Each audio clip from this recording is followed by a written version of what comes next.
mungkin ada beberapa hal yang perlu diperhatikan pelaku usaha ya. Pertama dari segi tadi cash flow tadi ya. Jadi kita harus efisiensi tentu saja biaya-biaya operasional. Dan ini memang kalau kita lihat biaya overhead untuk pekerja itu hampir 30% biasanya ya. Jadi itu juga sangat tinggi.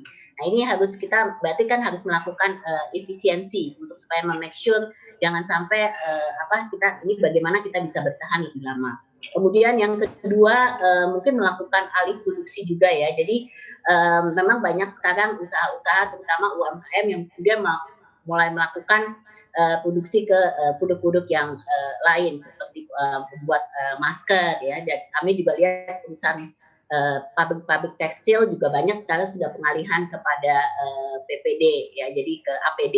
Jadi mungkin ini menjadi satu ini baru bahwa barang-barang yang berhubungan dengan produk-produk kesehatan maupun medical equipment ini menjadi sesuatu potensi baru buat di Indonesia. Jadi ada alih dari segi produksi yang ada. Kemudian inovasi pasar, saya pikir dengan adanya sekarang seperti ini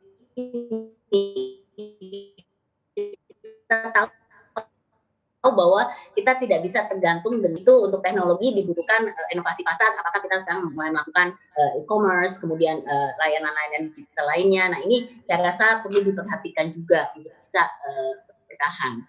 Kemudian kita juga saat ini untuk perusahaan-perusahaan yang ekspor juga mengupayakan untuk diversifikasi pasarnya.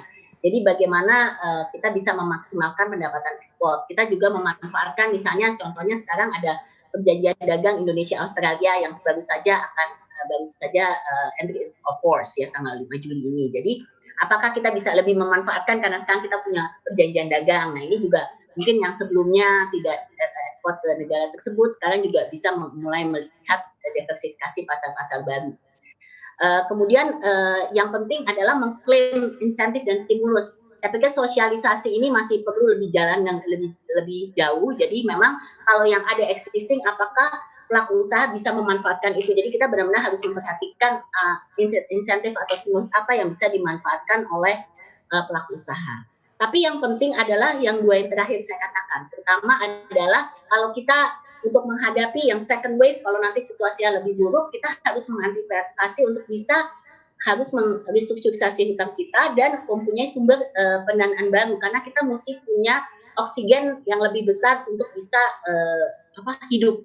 Jadi ini yang mungkin yang menjadi kuncinya bahwa pengendalian dan protokol kesehatan itu terus harus dijalankan dengan disiplin, yes, dan komunikasi kepada pekerja kita, kepada transparansi ini saat ini sangat penting ya.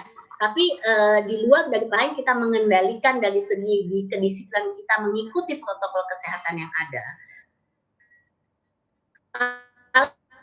Kalau ada second wave kita lebih panjang, lebih lama gitu. Jadi ini yang saya rasa kita harus persiapan sebagai pelaku usaha mesti benar-benar prudent dalam kita melakukan pemulihan di sektor kita masing-masing.